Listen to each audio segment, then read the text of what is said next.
माफ़ी के साथ ये कहना चाहूँगी कि किसी के पास इतना टाइम नहीं है कि वो कुरान पाक जो है ना वो तर्जुमे से पढ़ सके। ज़्यादातर वैसे लोग हमारी फील्ड में लड़कियों को यूज़ ही करते हैं। मैं कहती हूँ मोहब्बत तब तक रहती है जब तक आपकी शादी नहीं होती। आर्टिस्टों के साथ हर किसी का प्यार होना या आर्टिस्ट का किसी से प्यार करना ना, ये हर किसी के बस की बात नहीं है। तो कभी आपका हुआ अपनी मदर के साथ ये कॉन्फ्रंटेशन कि आप खुद एक फील्ड में रहिए, so why are you stopping me? हमने आर्टिस्ट प्रमोट नहीं कर रहे हम। हेलो अस्सलाम वालेकुम everyone, welcome to my podcast channel anything is possible with Fatima Abbas. Today even though मैं हमेशा कहती हूँ कि आज की मेरी गेस्ट बहुत स्पेशल है और गेस्ट होते ही बहुत स्पेशल हैं, लेकिन आज जो मेरे पास गेस्ट आई हैं she is actually special because she is a renowned singer who is very well known in the music fraternity for her beautiful and melodious voice. बहुत खूबसूरत गाने और गज़ल खाते हैं और इनका जॉनरा प्राइमरीली सेमी क्लासिकल में है। Please help me to welcome beautiful Saira Tahir. Saira, a very warm welcome to my podcast. How are you? I'm very thankful to you and I'm fine. How are you? Good, good. Just a bit sleep deprived जो मैं आपको भी of camera बता रही थी। आप बताएं आपका how did you start your day? I am fine. मेरा जो आज हमेशा से दिन जो स्टार्ट होता है वो एक बहुत अच्छे म्यूज़िक के कुछ ना कुछ किसी इवेंट से या किसी ना किसी कोई ऐसा एक्टिविटी होती है जिससे होता है। अच्छा। और मैं अपने आप को बड़ी ब्लेस्ड समझती हूँ कि मेरे जो पैशन है वो मेरा प्रोफेशन भी है और मेरी हर दिन का जो आगाज़ है वो सुरीली सुबह के साथ होता है। मैं आपको थोड़ा सा तंग तो करूंगी कि आप अपनी सुरीली आवाज में कुछ गा के दिखाएं, लेकिन अभी नहीं, फौरन नहीं, थोड़ा सा आगे जाके इस चीज को जी मैंने जी वो रखना है सेगमेंट के लिए। जी ज़रूर। सायरा कब म्यूजिक में आई और सायरा को कब रियलाइज हुआ कि इनका जो ये पैशन है म्यूजिक का, ये इनका प्रोफेशन बनने वाला है? That time I was 7 years old और स्कूल लेवल पे ही कुछ कॉम्पिटिशन्स वगैरह मैंने विन किए। तो वही मेरा स्टार्ट था और मैंने तब से ही ये रियलाइज़ किया कि मुझे अल्लाह ने बाय बर्थ आर्टिस्ट पैदा किया है। ड्यूरिंग स्टडी ही फिर मैंने जब कॉलेज लेवल पे और यूनिवर्सिटी लेवल पे फिर बहुत सारे कॉम्पिटिशन्स विन किए। फिर ऑन ऑफ फैमिली से छुप छुप के घर को ना पता चले कि मैं म्यूज़िक कर रही हूँ, क्योंकि म्यूज़िक को मेरे ख्याल से अब ऐसा स्कोप है म्यूज़िक का कि आप म्यूज़िक को हर घर में, हर स्कूल में या हर कॉलेज यूनिवर्सिटी में अब उसको अहम समझा जाता है। अदरवाइज़ मुझे लगता है कि जब मैंने स्टार्ट किया था तो बहुत सारी रिस्ट्रिक्शंस थी और बहुत सारी पाबंदियाँ थी कि जी नहीं, ये नहीं करना। लेकिन मैं समझती हूँ कि अगर आपकी लगन हो, आपका पैशन हो, आप करना चाहते हो, तो मंज़िल मिलती है। पहली दफा परफॉर्म किया था तो ऐसा कौन सा वो सॉन्ग था जो आपने ऑन स्टेज सबके सामने गाया था? अच्छा, जब मैं स्कूल में थी तो उसमें तो मैंने, मुझे अच्छे तरीके से याद है, सोहनी धरती मैंने स्कूल में गाया था। और एक हमारा 14 अगस्त का ही कॉम्पिटिशन हुआ था, उसमें मैंने विन किया था। लेकिन जब मैंने आफ्टर स्टडी जो पहली परफॉर्मेंस थी मेरी ज़िंदगी का पहला वो गाना, जिसमें मैंने all over Punjab college universities में से विन किया, वो था अकेले ना जाना हमें छोड़कर तुम।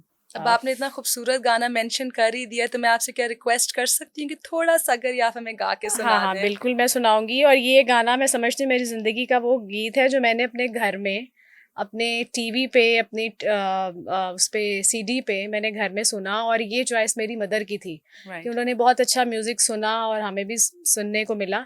तो वहाँ से फिर मुझे घर से ही मैंने खुद ही प्रैक्टिस करके इसको मैंने परफॉर्म किया और मैंने विन किया। तो वो मैं ब्यूटीफुल। ज़रूर आपके साथ और अपने थैंक व्यूअर्स यू। के साथ शेयर करती हूँ।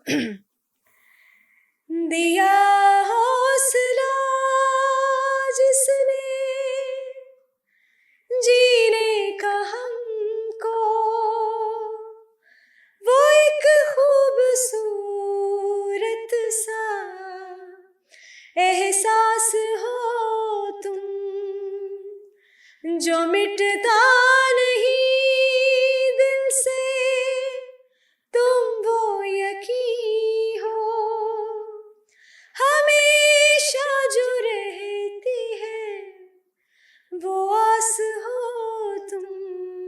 ये सोचा है हमने कि अब जिंदगी भर तुम्हारी मोहब्बत को सजदा करेंगे, अकेले ना जाना।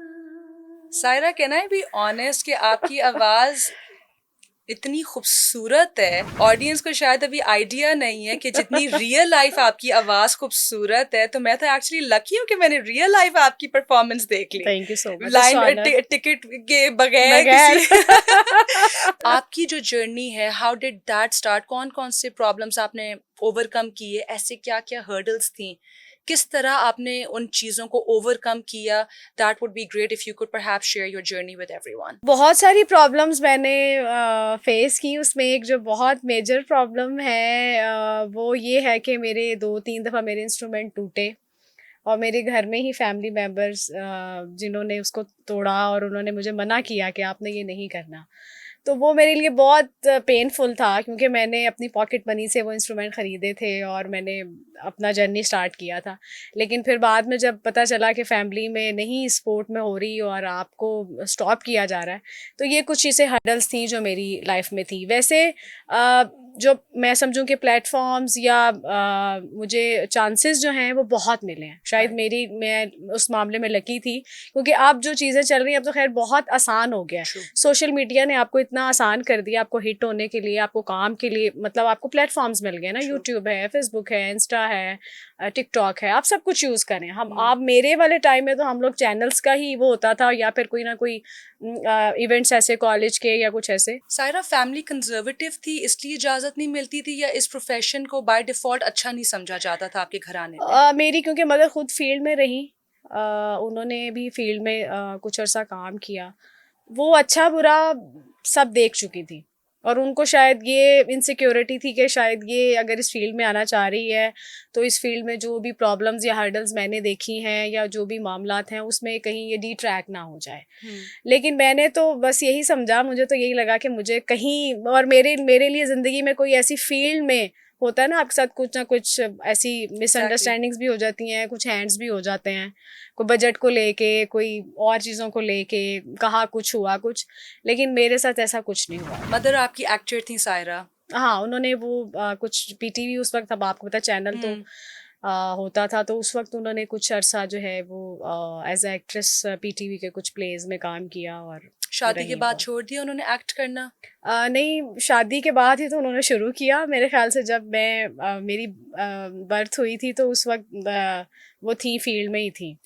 तो उसके बाद फिर कुछ अरसा फिर उन्होंने किया, फिर उन्होंने खुद अपनी मर्जी से ही तो जो है मतलब वो। कि फादर और जो मेल फिगर्स हैं आपकी फैमिली में, they were not conservative about media as a field, right? क्योंकि अगर आपकी वालदा को इजाजत थी टू एक्ट, वालदा को इजाज़त हम फादर की वजह से थी, क्योंकि वो साथ थे उनके, राइट? और फादर का कोई ऐसा नहीं था कि वो, उन्होंने कभी उनको मना नहीं किया। राइट। तो अब क्योंकि फादर, जब मैं आई फील्ड में तो फादर नहीं है मेरे, तो उसकी वजह से फिर जो भाई थे उन्होंने थोड़ा सा किया, जो होता है थोड़ा सा फिर भाइयों का, आपको पता है जरा ट्रू। फादर फिर भी आपको फेवर दे देते हैं, भाई नहीं वो देते कहते हैं। हैं ना, भाई ज्यादा बाप बन रहे हाँ, हो। उनको जरा ज्यादा आ जाता है ना कि जी हम Yeah. नहीं नहीं।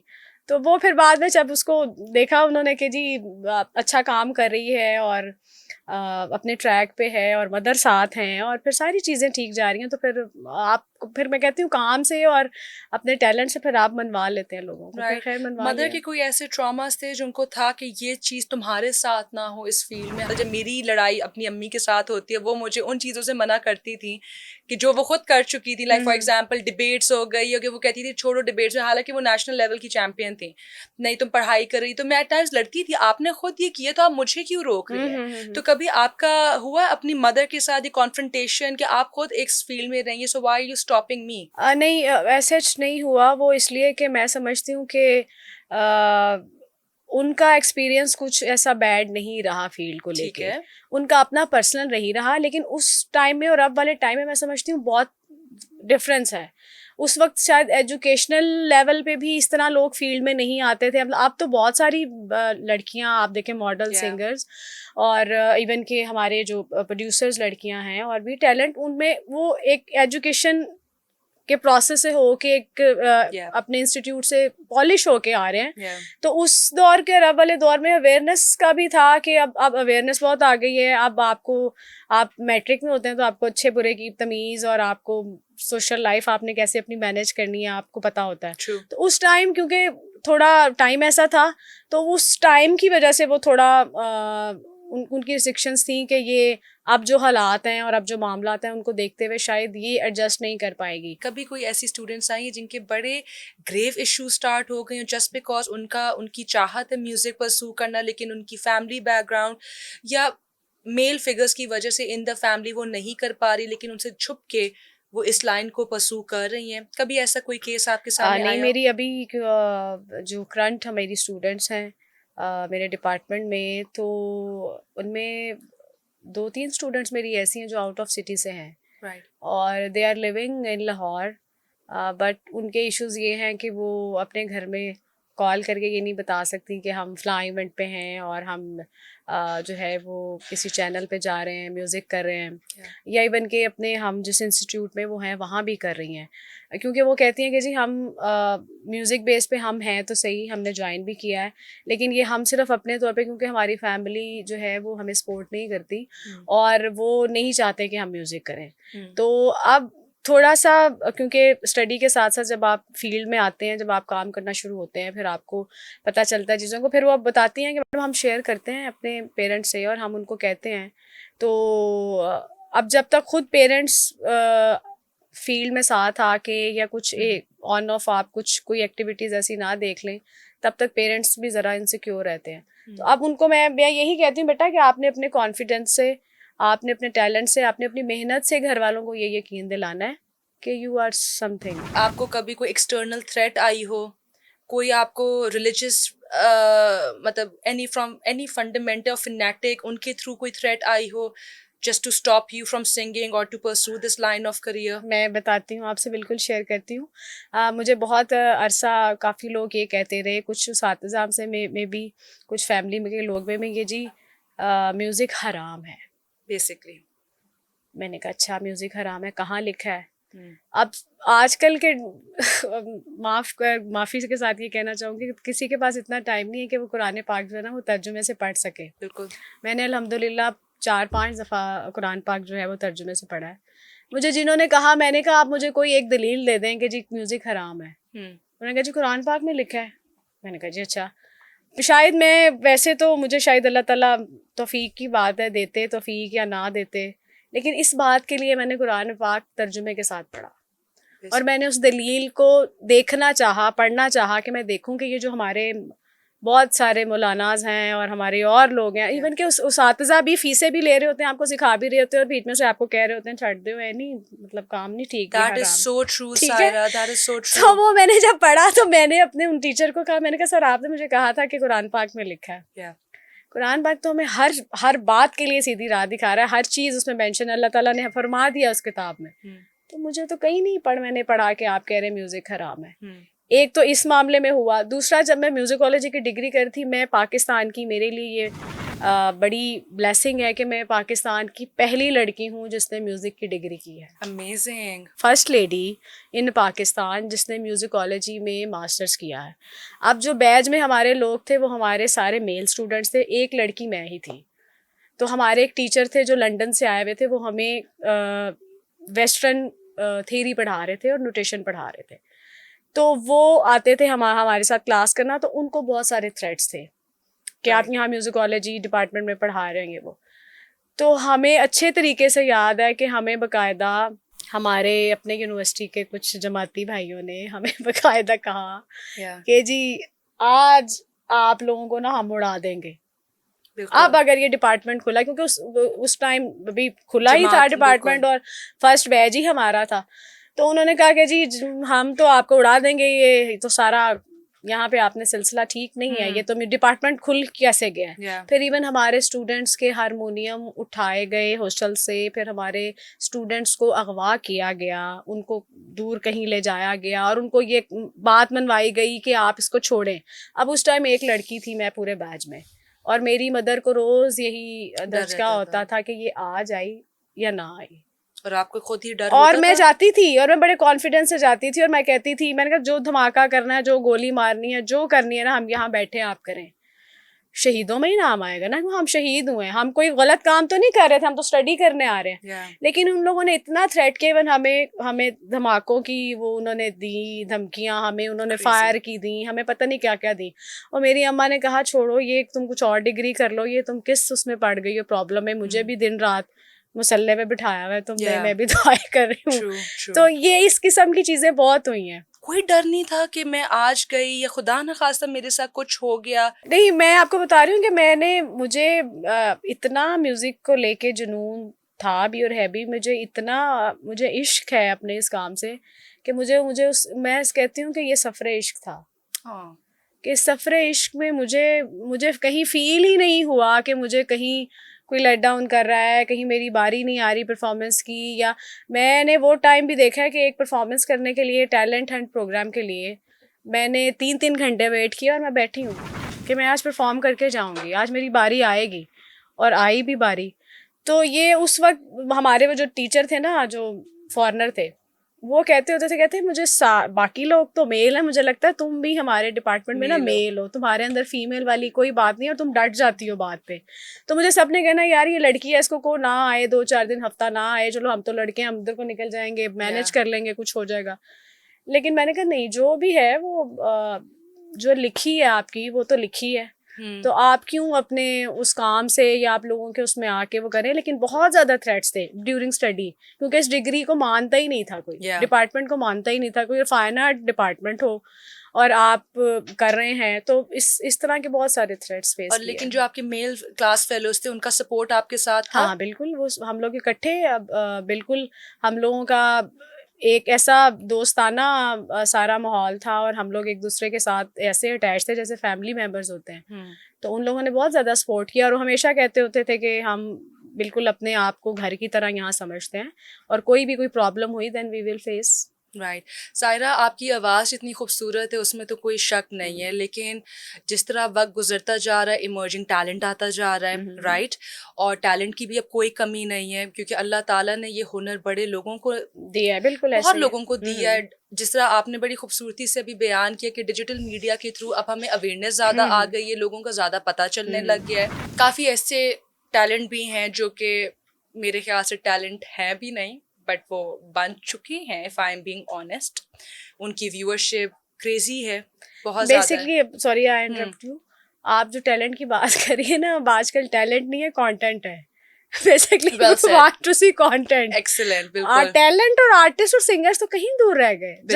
Just we want to see कि कंटेंट क्या है, 15 सेकंड का है, वो 30 सेकंड का है, हमने उस चीज की अवेयरनेस की है, हमने आर्टिस्ट प्रमोट नहीं कर रहे हम। How do you feel about that? Do you sometimes feel कि ये आपके साथ ज्यादती है, आप जैसे असल थरो म्यूजिशियंस के साथ ज्यादती है? नहीं, ज्यादती है, मैं समझती हूँ टाइम की ज्यादती है। हमने अपने लोगों को ना खुद आदत डाल दी है ऐसा कंटेंट देख के, हम वो कुछ कर नहीं पा रहे, हम वो कुछ ला नहीं पा रहे हैं जो हम अपनी ऑडियंस को देना चाहते हैं। मैं ये समझती हूँ कि हर दौर में अच्छे बुरे आर्टिस्ट रहे हैं, हर दौर में ऐसे लोग भी रहे हैं जो यूं एकदम सिक्सर हो लगा उनका और फिर वो उसके बाद उसी तेजी से वापस भी आ गए। लेकिन मैं समझती हूँ कि हर दौर में अच्छे आर्टिस्ट रहे हैं। जैसे पहले टाइम पे टीना सानी रही, नैयरा नूर रही, मैडम नूरजहां रही, और शाजिया मंजूर ने बड़ा अच्छा काम किया, अभी भी वो कर रही हैं।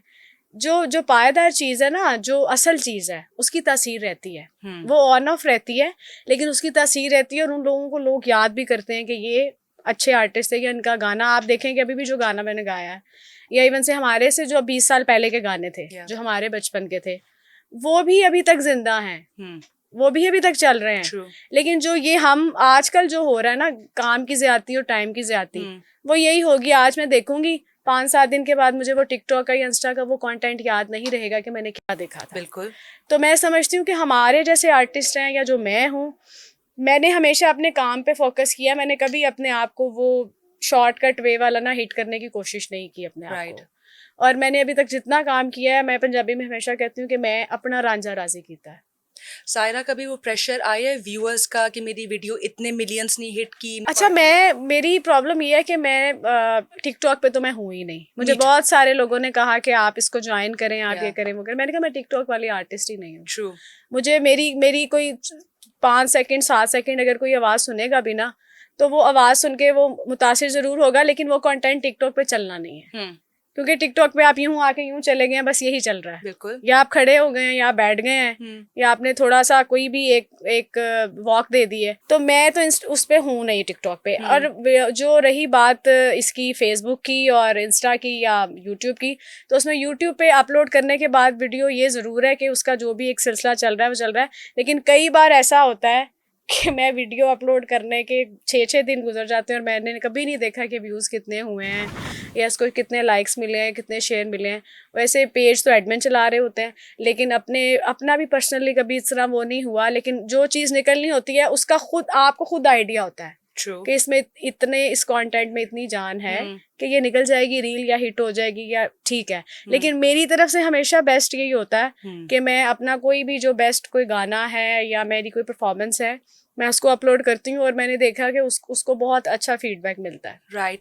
वर you also victim of casting couch या unnecessary people coming to you कि यू नो आप ये कर लें और sky is the limit for you? कभी ऐसी आपके साथ मुश्किलात आई?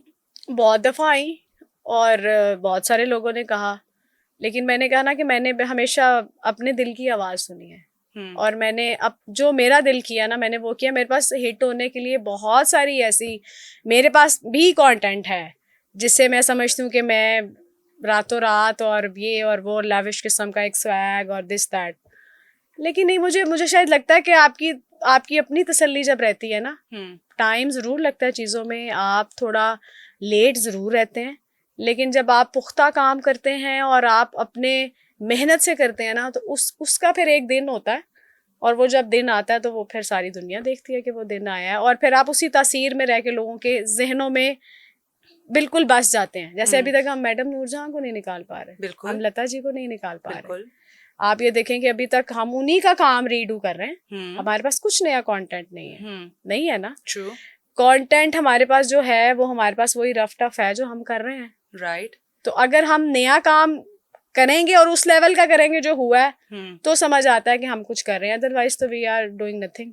कभी कोई ऐसा सिचुएशन आपके साथ हुआ थ्रू किसी डायरेक्टर, प्रोड्यूसर या किसी एक पावरफुल बंदे ने आपके साथ कुछ ऐसा करने की कोशिश की हो और उस सिचुएशन में आप बिल्कुल फ्रीज कर गई हो, आप बताना चाह भी रही हो लेकिन आप नहीं भी बता पा रही हो क्योंकि हम नहीं बता पाते एक सिचुएशन? अच्छा, ये एक तो फर्स्ट ऑफ ऑल मैंने आपसे पहले भी एक बात शेयर की कि मेरी मदर क्योंकि मेरे साथ हमेशा रही हैं, राइट, उस वजह से भी चीज़ें मेरे साथ ज़िंदगी में नहीं हुई। जो मैं आपको भी थोड़ी देर पहले बता रही थी बात के सिफारिशात और शॉर्टकट वेज, और जिस तरह आपको एक वसला बिसरा के कहा जाता है जी हम ये करा देंगे, आप ये कर लें, वो ऐसा कुछ नहीं हुआ।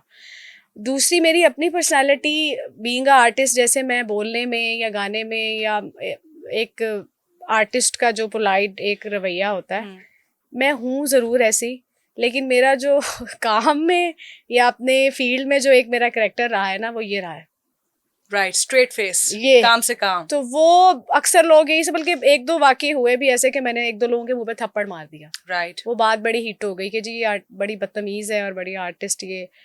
वो कुछ ये एक इदारा ही था, वहाँ पे किसी ने मुझे मेरी बस ऐसे ही पर्सनालिटी पे, कपड़ों पे बात की। राइट, तो बस फिर मैंने उसको फिर बताया कि मैं कौन हूँ। तो वो मेरी जो पर्सनालिटी में एक जो थोड़ी मर्दानगो वाली जो तबीयत थी ना, वो मैंने हमेशा रखी, और वो मैंने इसीलिए रखी है कि मैंने किसी को इतना वो दिया ही नहीं फ्री हैंड कि कोई मुझे इस तरह कोई बात करे या कुछ कहे। और अगर किसी के दिल में होती भी थी बात या कोई कहना भी चाह रहा होता था, तो वो शायद इसी वजह से कहीं गोलमोल होके रह गई कि ब्लंडर हो जाएगा बहुत बड़ा। अमेजिंग। और फिर बहुत कम ऐसी फीमेल होती है ना जो आपको बता देती हैं कि आप कौन हैं या आप क्या कर रहे हैं। राइट, तो वो शायद उस पर्सनालिटी की वजह से, और वो जो एक घूरी थी ना, उसने मुझे डेथ ग्लैंस इसको जो कहते हैं, ये आपने हर मर्द के साथ मीडिया में मेंटेन रखी है और अपनी पर्सनल लाइफ में। हाँ बिल्कुल रखी भी है, और बल्कि हमारे कुछ टीम के ही लोग हैं, वो बहुत बेहतर जानते हैं, उनका एक्सपीरियंस भी मेरे साथ रहा है। राइट। और ये तो वैसे मैं पता करवाऊंगी कि आपने थप्पड़ किनको मारा है। ये तो थप्पड़ मैं अभी प्रोडक्शन टीम को पीछे बता लगाती दूंगी, हूँ। ऑफ द रिकॉर्ड बिल्कुल बता दूंगी। और जिन लोगों को पढ़ा है वो शायद देख भी रहे होंगे, उनको याद भी आ जाएगा कि पढ़ा था। वो शायद अभी यूं बैठे होंगे। हाँ, तो वो ये है कि मैंने इस मामले में मैंने अपनी, क्योंकि ये नहीं कि हर दौर में देखें शॉर्टकट वेज होते हैं, हर हमेशा दौर से। में आप लोग आपको चांस दिया जाता है, डी ट्रैक किया जाता है, लेकिन वो इट्स डिपेंड कि आपकी अपनी मर्जी क्या है, आप खुद क्या करना चाहते हैं। बिल्कुल। तो मैंने तो कभी सोचा ही नहीं शॉर्टकट वे, या मैंने कभी वो ऊंचाइयां या वो बुलंदियां सोची नहीं। जो बुलंदियां आपके नसीब में अल्लाह ताला ने लिखी हैं, वो अगर मुकर्रर है ना तो वो आपको मिल के रहनी है। सायरा, आप आफ्ताब इकबाल के शो में भी सिंगर थी, उनके पैनल पे थी। जी जी। और आपकी काफी पॉपुलैरिटी वहां से स्टेम हुई है एक प्लेटफॉर्म के थ्रू। शो क्यों छोड़ा? मैंने शो कभी भी नहीं छोड़ा, और मैं उनका बड़ा ख़ास हिस्सा उनकी टीम का रही हूँ, और मेरे लिए बड़ी ऑनर की बात है कि मेरा जितना भी टाइम आफ्ताब साहब की टीम के साथ, आफ्ताब साहब के साथ गुजरा being a singer, panel singer, वो बहुत अच्छा गुजरा और मेरा एक्सपीरियंस बहुत अच्छा रहा। और मैं समझती हूँ कि मैंने अपनी ज़िंदगी के जो 4-5 साल उस टीम में काम किया, मैंने बहुत कुछ सीखा, आफ्ताब साहब से बहुत कुछ सीखा, इवन उनके इस टीम में रह के बहुत कुछ सीखा। तो वो क्योंकि अब आउट ऑफ कंट्री हैं, अभी फ़िलहाल उनका प्रोग्राम ऐसा हो नहीं रहा पाकिस्तान से, तो इसलिए अभी ब्रेक है। Definitely he will come back, तो आई विल जॉइन अगेन इंशाल्लाह। सायरा, आपके और सारा रजा के दोनों के उस्ताद एक ही हैं, जी। तो कैसा सफर रहा? एक ही उस्ताद से दोनों कंपेटिटर्स आपको लोग समझते हैं। Who do you think is more better, Saira Tahir, सारा रजा? अच्छा, हम एक ही उस्ताद के शागिर्द हैं, और बड़ी ऑनर की बात है कि अब्दुल रऊफ साहब हमारे उस्ताद हैं, और मेरा और सारा का स्टार्ट भी एक ही टाइम से था। हमने एक ही टाइम पे स्टार्ट किया और मेहनत की और क्लासेस ली। तो अगर आप पूछती हैं कि सारा रज़ा बेहतर है या सायरा ताहिर बेहतर है, तो मैं तो यही कहूँगी कि Saira Tahir is the best, और सायरा ताहिर बेहतर है। बाकी जो दोनों में कंपैरिजन है या दोनों का जो बेस्ट है, वो तो वो उस्ताद ही बता सकते हैं ना, जिन्होंने हमें सिखाया है। लेकिन मैं अपने और उसके अगर उसमें गायकी में देखूं, या अपना और उसका अगर मेंशन करूं, तो मुझे लगता है कि मैं ज़्यादा बेहतर हूँ। Why do you think कि सारा has competed in many international forums, but till date she hasn't been able to win any award? तो वो अवार्ड ना जीतने का रीजन क्या है? मैं समझती हूँ मेहनत उसने बहुत की है, और गाती भी वो अच्छा है, काम भी उसने बहुत किया, और बड़े बड़े प्लेटफॉर्म्स पे उसने परफॉर्म किया है। लेकिन मैं समझती हूँ कि आपके अपने ना मिजाज की कुछ तलखियाँ, कुछ हकीकतें हैं, अगर वो उन चीज़ों को ठीक कर ले तो मेरे ख्याल से बहुत कुछ विन कर सकती है वो। तो सारा रजा को महेश भट्ट ने एक बैक हैंडेड कॉमेंट दिया था कि आप गाने से ज्यादा बेहतर है एक्टिंग परस्यू कर लें, बिकॉज ही थॉट कि वो अपने एक्सप्रेशंस पे ज्यादा तवज्जो देती हैं रादर देन अपने वोकल्स पे। उसके बारे में आपका क्या ख्याल है? अच्छा, ये मैं थोड़ी सी इसमें ये बात ऐड करना चाहूँगी और शेयर भी करना चाहूँगी कि जब बहुत शुरू में स्टार्ट में जब वो आई, उन्होंने बहुत सारे प्रोग्राम्स किए, और मतलब बहुत मैच्योर नहीं थी वो, एक मैं समझती हूँ कि बहुत लर्निंग प्रोसेस था, और एज भी ऐसी थी कि हम इकट्ठे थे और सीखने वाली चीज़ें ज़्यादा थी।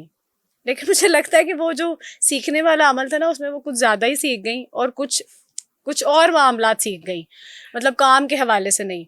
वो जब पहली परफॉर्मेंस हुई ना, तो उनको किसी ने ये कहा था कि दैट टाइम वो शायद उनकी ड्रेसिंग उस तरह बहुत बाकमाल नहीं थी, और उनकी गायकी भी उस तरह, मतलब वो शुरू से, मैं ये बात ज़रूर कहती हूँ कि वो कॉन्फिडेंट बच्ची थी, कॉन्फिडेंट स्टूडेंट थी, और एक्स्ट्रा कॉन्फिडेंट थी वो। उसमें चीज़ें थी, लेकिन उसमें कहीं कुछ चीज़ें कमियां थी, तो वो जिन लोगों ने उनको कहा ना कि बेटा आप अपनी चीज़ों में ये ऐड कर लें, और आप ये फील्ड की रिक्वायरमेंट है, तो मुझे लगता है कि वो उसने ना ओवर कर लिया, बजाय कि वो जितना रिक्वायर था ना, तो वो ज़रा ओवर हो गया। वो ओवर होने की वजह से वो चीज़ें उसने अपने अंदर समोली, अपने अंदर उसने बिल्कुल स्टैम्प की तरह कर ली कि ये मुझे इसी तरह करना है। तो वो मेरे ख्याल से उसी वजह से है कि वो जो किसी ने उसको कहा, उसकी वजह से उसकी ड्रेसिंग में, और उसके, अब मैं कहती हूँ कि जो सिंगर है ना, उसका एक्सप्रेशन होता है उसके वोकल में, ना कि उसके बॉडी लैंग्वेज में या फेस एक्सप्रेशन में। नो डाउट आपका फेस स्माइलिंग होना चाहिए, आप आर्टिस्ट हो या जो प्रेजेंटेबल हो, आपकी प्रेजेंटेशन सबसे पहले होती है, because you are artist, you are icon. तो लेकिन इस तरह की ना हो कि आप अपना आप भूल जाएं और आप कोई और करेक्टर निभाने चल पड़े।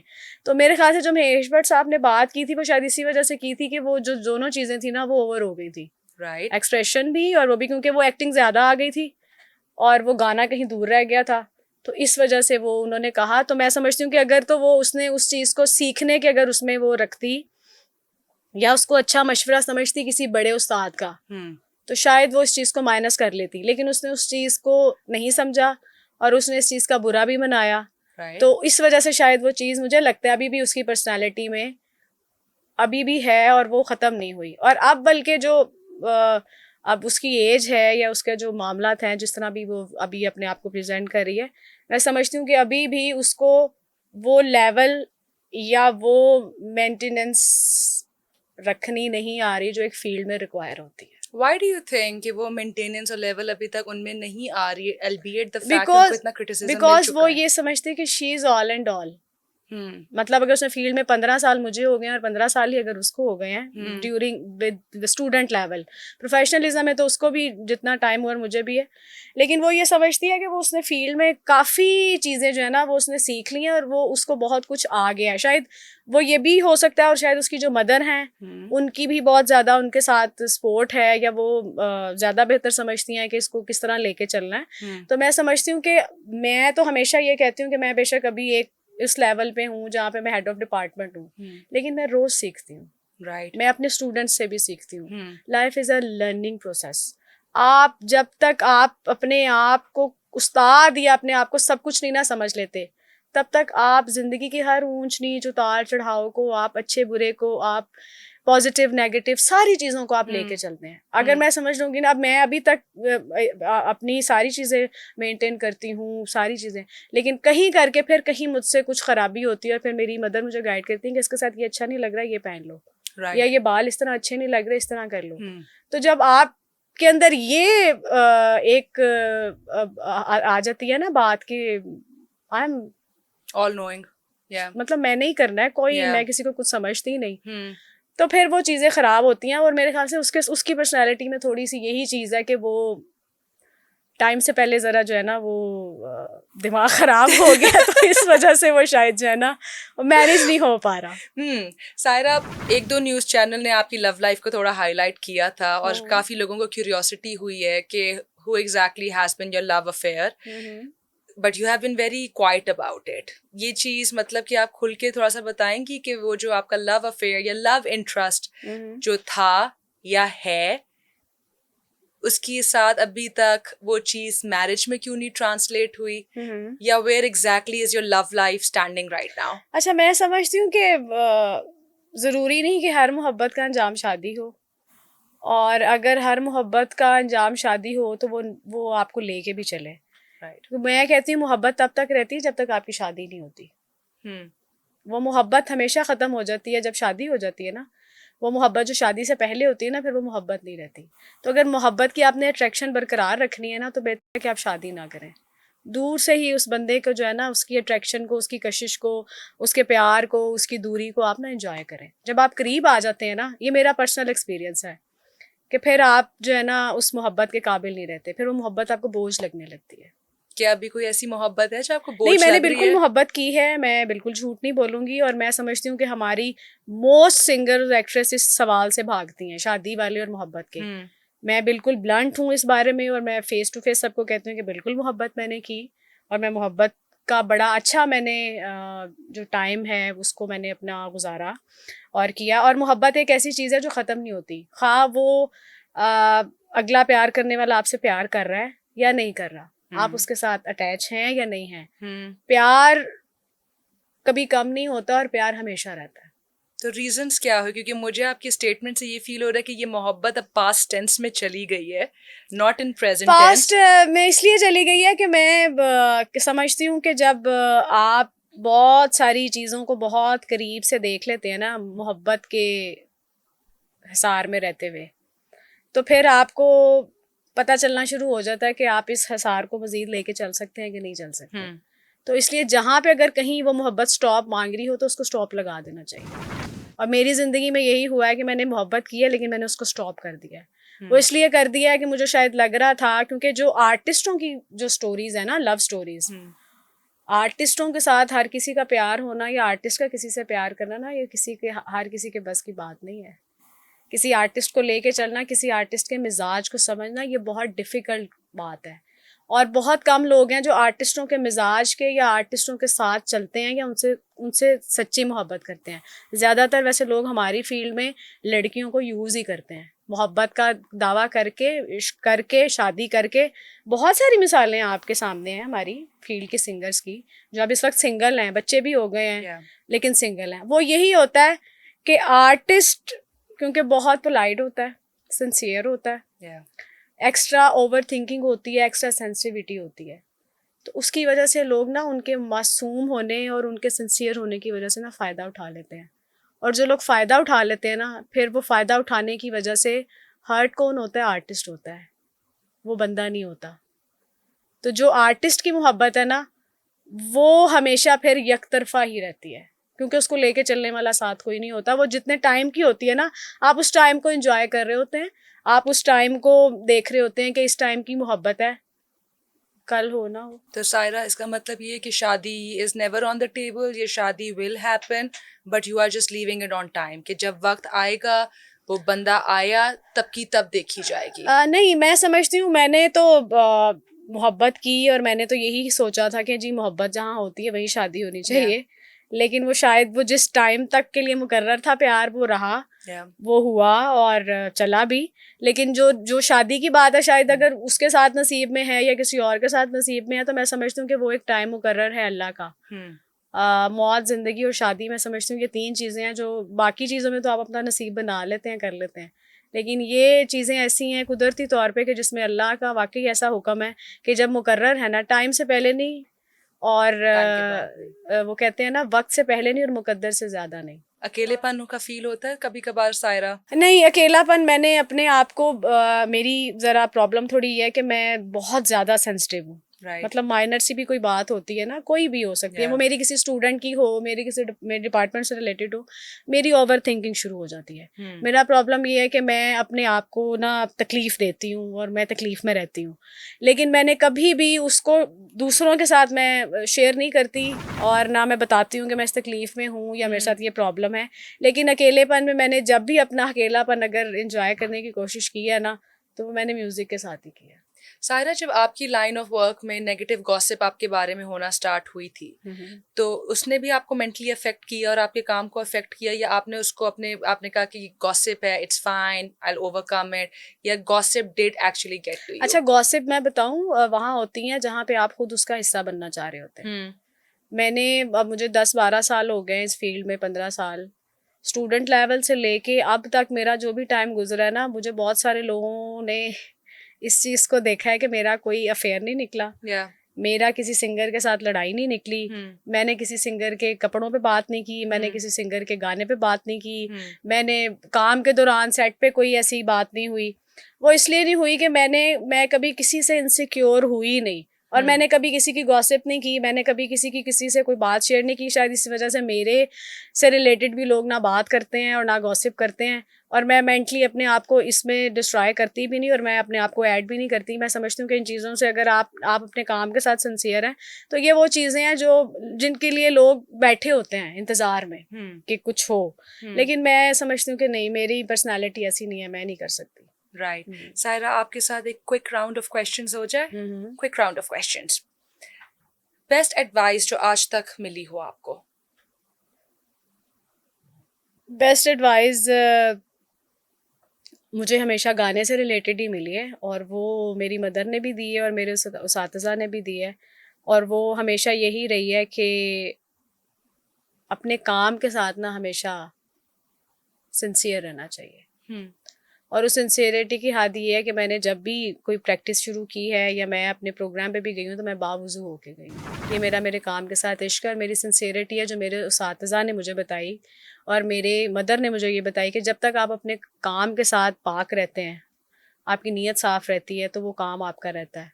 जब आप, जहाँ आप कहीं बदनीयती होती है या जहाँ कहीं आपकी गलाजत आपके जहन में आए, वो काम आपसे दूर हो जाता है। प्रोफेशनल जेलसी सारा रज़ा के साथ? नहीं, जो चीज़ें मैंने की हैं, अगर वो बेहतर समझेगी मुझसे, मेरे वो 2 3-4 साल छोटी होगी, और मैंने कभी भी एज की वो नहीं की। मुझसे जब भी किसी ने पूछा मैंने हकीकत बताई है। तो अगर वो इन चीज़ों को समझेगी और बीइंग अ फ्रेंड या बीइंग अ कोलीग, अगर मैंने जो भी बातें उसके बारे में कही है, मैंने किसी जेलसी में आके या मैंने किसी उसमें इनसिक्योरिटी में नहीं की, तो बेहतर है कि आपको कोई भी किसी वक्त कोई बात कहे तो आप उसको कर लें। वो अगर समझ लेगी तो ठीक है, अदरवाइज मेरी पर्सनल कोई जेलसी किसी भी सिंगर के साथ नहीं है। सबसे बड़ा रिग्रेट लाइफ में? रिग्रेट? रिग्रेट नहीं, वही नहीं। करियर का सबसे प्राउडेस्ट मोमेंट?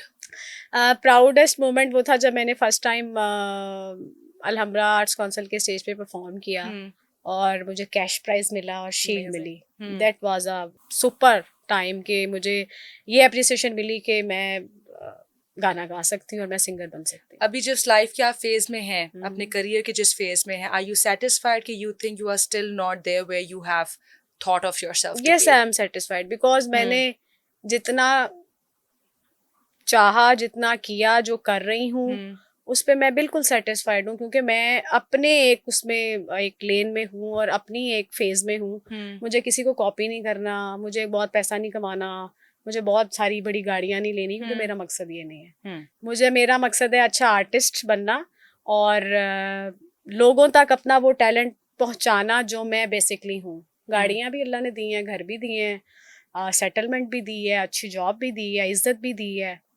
तो मेरे ख्याल से ये चीज़ों के लिए लोग स्टार बनते हैं, लेकिन मुझे ये चीज़ें नहीं चाहिए, इसलिए मुझे सिर्फ स्टार ही बनना है। If Saira Raza was not a musician, what would she have been if not the musician? वो अच्छी लेक्चरर हो सकती है। एक लास्ट क्वेश्चन है, हर इंसान अपनी जिंदगी में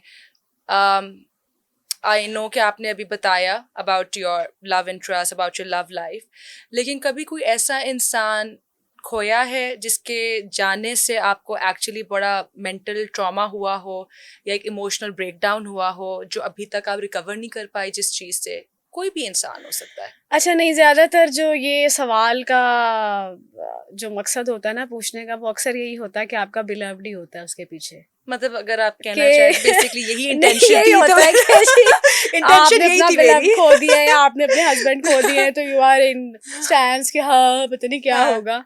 नहीं, मुझे लगता है कि जो होता है, जो अल्लाह ताला देते हैं, जो आपकी ज़िंदगी में होते हैं, वो भी ठीक है, और जो नहीं होते ना, उसमें कोई अल्लाह की रज़ा होती है कि वो आपकी लाइफ में क्यों नहीं होते। उनका दुख ज़रूर होता है, उनकी तकलीफ ज़रूर होती है, उनके उस आप उस तरह उनको जहन से निकाल नहीं पाते हैं। और जिनसे आप बहुत ज़्यादा प्यार करते हो, वो माँ हो, बाप हो या बिलव्ड हो, जो भी कोई भी रिश्ता हो सकता है, तो उनके खोने का डर या उनके खो जाने का जो एक हकीकत है ना, वो आप बर्दाश्त नहीं कर सकते।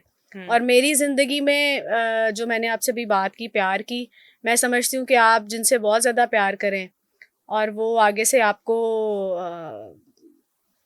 उस प्यार का उस तरह जवाब ना दें या उस प्यार को उस तरह बरकरार ना रखें, तो वो ज़िंदगी में हो या ना हो, वो होने या ना होने का दुख नहीं होता, वो उस चीज़ का दुख होता है कि अगला आपके प्यार को समझ नहीं पाया कभी या उसने कदर नहीं की।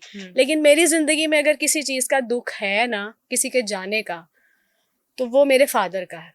ऑफ कोर्स वो एक दुख ऐसा है कि मैं समझती हूँ कि बेटियां माओ के साथ भी अटैच होती हैं, बाप के साथ भी अटैच होती हैं, लेकिन मेरी अटैचमेंट बहुत थी मेरे फादर के साथ। तो एक वो दुख है जो मुझे बाज़ जगहों पे ऐसा फील होता है कि अगर वो एक शेल्टर या एक वो छत मेरे सर पे होती तो शायद मैं कुछ और भी बेहतर होती। सायरा, कभी किसी क्लोज्ड पर्सन ने, बेस्ट फ्रेंड, फैमिली, रिलेटिव, जिस पे आपने आंखें बंद करके ट्रस्ट किया हो, बैकस्टैब किया है आपको? बिल्कुल किया है। Would you like to share बहुत something? सारे रिश्ते हैं ऐसे, अपनों में भी और दोस्तों में भी। और मैं समझती हूँ कि जहाँ पे बिल्कुल आप ब्लाइंड फेथ करते हैं ना, Exactly. जहाँ पे आप सौंप देते हैं अगले को सब कुछ, वो ही आपको डसते हैं एंड में। Wonderful. Saira, thank you so much for being so transparent. Thank you. I had an absolute pleasure having you on my podcast. I hope आपको भी मजा आया It's a होगा। very honor. It's a very honor. और जितनी अच्छी बातें आपने की और इतने हकीकत से जुड़े सवाल, और मुझे अच्छा लगा वो सब बातें शेयर करना और आपके प्रोग्राम में आना। और मैं समझती हूँ कि बहुत कम ऐसी बातचीत हुई है लाइव जितनी आपके साथ हुई है। Saira, thank you so much. I'm touched. So, ladies and gentlemen, boys and girls, this brings an end to my fourth episode. I would say anything is possible with Fatma Abbas. Saira, thank you so much. Keep watching, and I'll see you all soon. Bye bye.